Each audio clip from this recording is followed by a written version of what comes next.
We are already at the 1/5 mark of the NBA season, so it seems like a great time for the second iteration of the SportsBall Network NBA Power Rankings. We're starting to see some teams put it all together, and we're seeing some other teams predictably fizzle out after a surprising start. We've also seen the first two teams, the Indiana Pacers and Los Angeles Lakers, qualify to the knockout round in the first ever in-season tournament. All power rankings will be of the morning of Monday, November 27th, so keep that in mind if this comes out a day late or anything. Let's do it. At number one, I have the Boston Celtics. Jason Tatum and the Boston Celtics are hot. Not in that way. Anyways, since the first power rankings, the Celtics have only lost 2 games and are now in sole possession of the best record in the NBA. Jason Tatum's having an all NBA caliber season. Kristaps Porzingis has been fantastic, actually, averaging almost 20 points and 2 blocks a game. And Drew is playing great defense and averaging a nice 5 assists per game. I think he's a better fit at the point guard position than Marcus Smart was. The big concern is still their depth. Peyton Pritchard hasn't really broken out like I thought he would, and Al Horford is still their most played man off the bench, so that's definitely a concern to me come playoff time. At number two, I have the Minnesota Timberwolves. After a disappointing 2023 season, the Timberwolves have started out the 2024 season on a tear. They are 12-4 and second in my power rankings. As I mentioned in the last power rankings video, Anthony Edwards is truly reaching the superstar level of NBA players and is propelling this team. And Karl Anthony Towns has actually bounced back in the last 2 weeks too. Rudy Gobert has been looking like the defensive player of the year he has in the past, and Naz Reid is showing that he's pretty much been worth the money. I still want to see a little bit more out of Jaden McDaniels, who they also paid a bunch of money, but they can definitely keep this up and be a top seed in the Western Conference. At number three, I have the Milwaukee Bucks. What a comeback by the Bucks on Sunday, beating the Portland Trailblazers after being down by 26 points. After a slow start, we are seeing how deadly the freak time combination can be, and there's definitely still room for improvement with Dame shooting just 40% from the field so far. You also want to see a little bit more out of Chris Middleton, but you have to trust he's a veteran who's going to figure it out. Losing Jay Crowder for the foreseeable future hurts too, but at the end of the day, this whole regular season is a tune-up for the playoffs, where this team could easily go all the way. At number four, I have the Orlando Magic, and they're off to a surprising 12-5 start to the season. At first, they kinda reminded me of the Utah Jazz from last year, where they'd start the year off really strong and then fizzle out a bit, but this team has a lot more overall talent, and they don't look like they're going to be fizzling out. I'm just saying I don't think they're going to be in the top four conversation, but this is a serious playoff contender. They don't even have a single 20-point per game scorer, but they're getting contributions from Paolo Banchero, Franz Wagner, Jalen Suggs, Cole Anthony, just everybody. This is a very fun League Pass team that will continue to beat good teams. And at number five, I have another surprising team in the Oklahoma City Thunder. Like, I expected them to be good, but damn. The Thunder are up there competing with the top dogs in the Western Conference and appear to be legit. Shai Gilgeous-Alexander is not a fringe MVP candidate. He's in the top three to start the season, in my opinion, averaging 30 points, 6 rebounds, and 6 assists per game. And speaking of awards, Chet Holmgren seems to be leading the Rookie of the Year conversation with 18 points, 8 rebounds, and 2.3 blocks per game on great efficiency. The starting lineup of Shai, Australian Karl Malone, Lou Dort, Jalen Williams, and Chet is already one of the best in the entire league. At number six, I have the Phoenix Suns. After a 7-2 stretch over the last 2 weeks, the Phoenix Suns get a nice bump up in my power rankings. In the last ranking, I put them at 11 despite a 4-4 start because they didn't have everyone healthy. And to this point, they still really haven't, but they're putting together wins with whichever of Booker or KD's on the floor. And we've barely seen Beal yet, too. Eric Gordon and Grayson Allen have been picking up the slack with the injuries, and after a game winner against the Knicks on Sunday, they're all the way up to 11-6. At number seven, I have the Philadelphia 76ers. They've fallen a bit back down to earth after their 6-1 start, but they're still showing that they're not just some average Eastern Conference team. At least for the regular season, they're going to compete with the best teams in the NBA. Tyrese Maxey's been better than James Harden ever was on the 76ers, averaging 26 points per night so far. Meanwhile, Joel Embiid has just been ridiculous. 32 points, 11 rebounds, and even 6 assists per game from the big man. They should stay firmly in the top four in the Eastern Conference. At number 8, I have the Dallas Mavericks. They haven't had the best last 2 weeks, but they've faced a lot of tough opponents, like the Red Hot Kings, the Bucks, the Pelicans twice, and the Lakers. And they're still 10 and 6, and they look a lot better than they did last year. You can see the vision here. Luka and Kyrie dominating on offense, Grant Williams and Derek Lively playing their roles on defense, and as a bonus, Tim Hardaway Jr. is playing at a 6th man of the year level right now. At the end of the day, these role players just need to hit their shots when all the attention is on Kyrie and Luka, and over the last few weeks, they just haven't really been doing that. Number 9 is the Denver Nuggets. Nikola Jokic is still really good at basketball. As long as he's on the court, the Nuggets have a chance to win any game. But without Jamal Murray, the Nuggets are struggling. In their in-season tournament loss to the Rockets, Jokic had 38 points, 19 rebounds, and 8 assists. Meanwhile, the Nuggets scored 86 total points, highlighted by 0 for 12 shooting from Aaron Gordon and 4 for 22 three-point shooting by non-Jokic players who shot 3 for 8. Luckily, Jamal Murray appears to be coming back soon. Reggie Jackson's been fine in his absence, but you obviously want Jamal back. And also, congratulations to Michael Porter Jr. He's had at least 1 assist in 3 of his last 4 games. Call him the point god. And rounding out the top 10, I have the Los Angeles Lakers. LeBron James is still carrying the load for this Lakers team, even in year 21, and what LeBron James is doing on offense, Anthony Davis is doing that and more on defense. He's been incredible defensively, and doing his part on offense too. Rui Hachimura has been good, but the way they go from good to elite is by getting back the Austin Reeves we saw at the end of the 2023 season. We got to see some of that in Wednesday's game against the Mavericks, where their fourth quarter comeback attempt fell just short. But anyways, a 7-2 stretch of games with some good wins shows me that they're legit. At number 11, I have the Sacramento Kings. With De'Aaron Fox and Sabonis back on the court together, the Kings have shown why they were the 3 seed in the Western Conference last year. 30 points a game for Fox, and 2012 and 7 for Sabonis. In addition to getting those guys healthy, Kevin Huerter has turned it around after a super slow start to the season. There's no reason the Kings can't continue to climb in a tight Western Conference, especially if Keegan Murray can get it going. The Miami Heat are another team that has really picked it up after a slow start, although they've now lost their last 2 games. They blew a 21-point lead against the New York Knicks on Friday, and lost to the Nets, sitting their top 3 healthy scorers in Jimmy, Bam, and Duncan Robinson. They've gone on this 6-3 stretch without Tyler Hero, who was their leading scorer before his injury, so I'm interested to see how they work him back in when he's healthy. They're not a perfect team, especially from a depth perspective, but it's the Miami Heat. They could put me out there and I'd average 9 points a night. They're going to be okay. At number 13, I have the Indiana Pacers.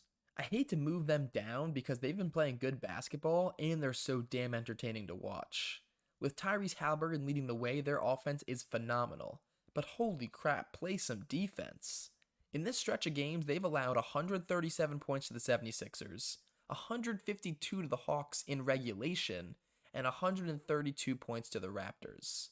You can be an offensive-minded team, but they will have to tighten up their defense if they want to compete for a playoff spot in the East. At number 14, I have the New York Knicks. It's still a roller coaster being a Knicks fan. In this latest stretch of games, Julius Randle has been generally okay, but he still needs to find his 3-point stroke and limit his turnovers. Jalen Brunson's been on a tear from 3-point land, which isn't usually his specialty, and Mitchell Robinson is pulling down an insane 6 offensive rebounds per game. And IQ is once again a 6-man of the year contender. A win against the KD-less Suns would have helped their ranking, but that heart-wrenching loss will sit them at 14 for now. At 15, I have the Cleveland Cavaliers.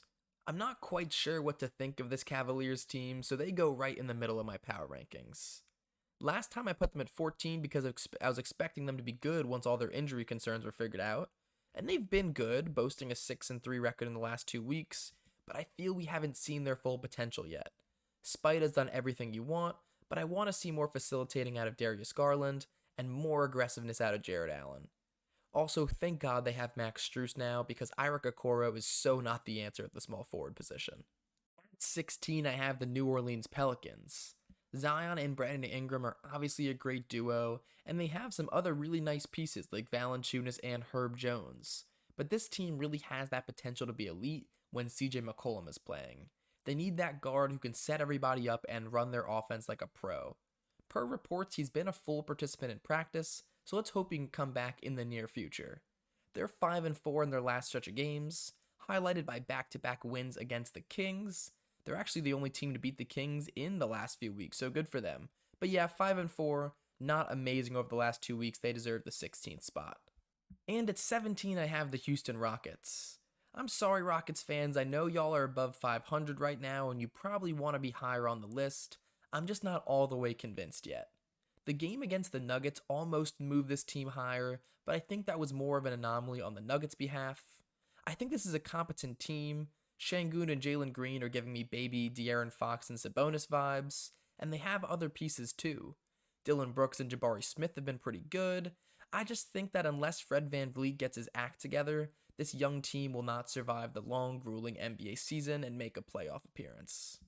And at 18, I have the Atlanta Hawks. You thought the Pacers were bad on defense? This makes the Pacers look like a prime 90s Bulls team on defense. I'm mostly kidding. They actually have pretty similar metrics as the Pacers, but they did allow over 145 points on 2 separate occasions last week. Trae Young is still building schools with all of his bricks, averaging the emptiest 26 and 11 I've ever seen, but if you're the Hawks, you have to love the progression out of Jalen Johnson and the good play of DeJounte Murray. Still, if they continue to go back down this path of mediocrity again, they're going to have to trade Clint Capella and let Onyeka Okongwu get some more playing time. At 19, I have the Brooklyn Nets. It was a fairly rough 2 weeks for the Brooklyn Nets before they built up some confidence with back-to-back wins against the Heat and Bulls. And some of those losses did come against tough opponents like the Celtics, Magic, and 76ers. This is overall just a solid team that is going to take advantage of teams resting or missing players. And they also haven't had their 27-point per game scorer in Cam Thomas available for a while.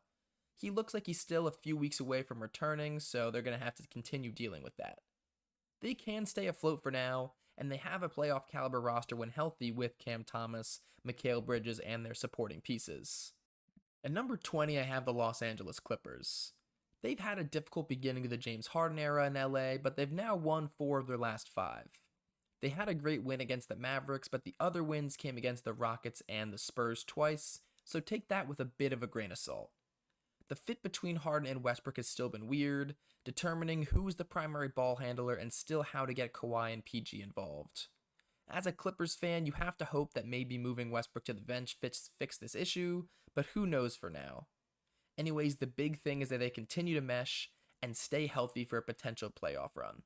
At number 21, I have the Golden State Warriors. Yikes, a 16 spot drop off for the Golden State Warriors, and it's easy to see why. A 2-6 record in their last 8, and frankly, this team just looks bad. Let's not lump Steph Curry into this discussion because he's been looking fantastic. But an exception to some good Dario Saric play and occasional spurts from Jonathan Kuminga, they've got about nothing going. They sacked Curry and Clay the entire fourth quarter in their game against the Suns on Wednesday, as Steve Kerr desperately tries to find a winning formula for this past its prime team. At 22, I have the Toronto Raptors. The Raptors are fine. Are they good? No. But are they bad? Also no. They're perfectly balanced on the pendulum of mediocrity. But honestly, that's the worst spot to be in. I'm still liking what I'm seeing out of Scotty Barnes, and I'm not saying they necessarily need to trade Siakam to get out of this hole. But trading Gary Trent Jr. on an expiring deal and OG Anunoby, who's on a player option next season, are necessities. They can't lose out on more trade value after losing Fred VanVleet last offseason. At 23, I have the Charlotte Hornets. It hasn't been a terrible stretch of games for the Charlotte Hornets, but they aren't anything special. The reason for their overall bad record is definitely not on LaMelo Ball. He's been on fire during this stretch of games, and yet it still leads to a 3-5 record. He just needs to play his best for the Hornets to have a chance to win, and when he struggles, they're rarely going to win games. At this point, you just have to pray LaMelo is healthy after he suffered an ankle injury on Sunday night. At 24, I have the Utah Jazz. Good news, you guys are up 3 in my power rankings. Bad news, this really just starts my tier of really bad teams. They are 3-4 in their last stretch of games, but do move up a few spots because there are some way worse teams in the NBA. I don't think the Jazz had true championship aspirations or anything for this season, but this still feels like a disappointment after a decent 2023 season. Lauri Markkanen has been good, but they just haven't gotten anything special from anyone else on the rest of the team. At 25, I have the Chicago Bulls. The Bulls just continue to struggle, and this team just isn't good. The Bulls finally got some sense talked into them and put Zach LaVine on the trade block. And like I said last video, this is really what they need to do. I don't know if there's anyone on this team you can truly rebuild around, but they have to rebuild, even if it means being terrible for a bit. Sorry, Bulls fans. At 26, I have the Portland Trailblazers. The Portland Trailblazers are 1-7 since the last Power Rankings video and 2-8 in their last 10 games. In their first few games of the season, they showed some play-in promise, but that is long gone. I'm still loving Shaedon Sharpe, but Scoot Henderson is really concerning still. I get it that he's a rookie guard, they often struggle, but this is really bad. Maybe if they get Anthony Simons back, they can be something, but I really doubt it. They're 4-12 already. At 27, I have the Memphis Grizzlies. And hey, Grizzlies Nation, you guys are not last in the conference anymore, or in my power rankings. But yep, they are still terrible without Ja Morant. No parades inside that city anytime soon.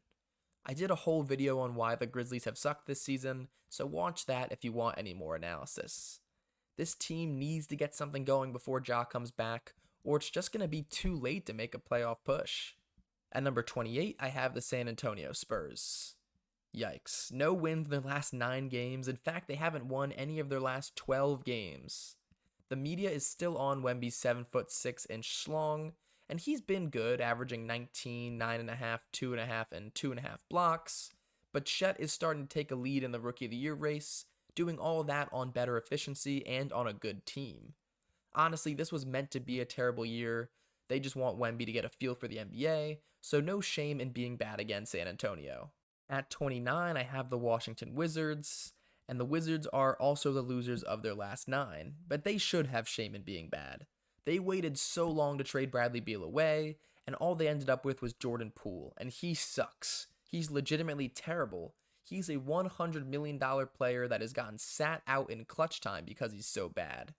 Kyle Kuzma's been raising his trade value with his nice play though, so maybe it's not all bad in DC? And finally, last but least, we have the Detroit Pistons.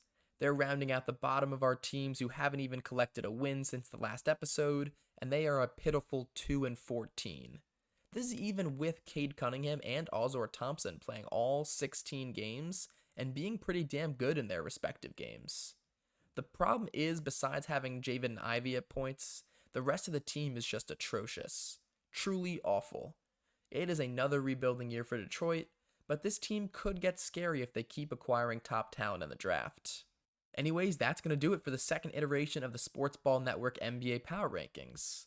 I hope you guys are enjoying this little series, and let me know any other videos you'd want me to cover.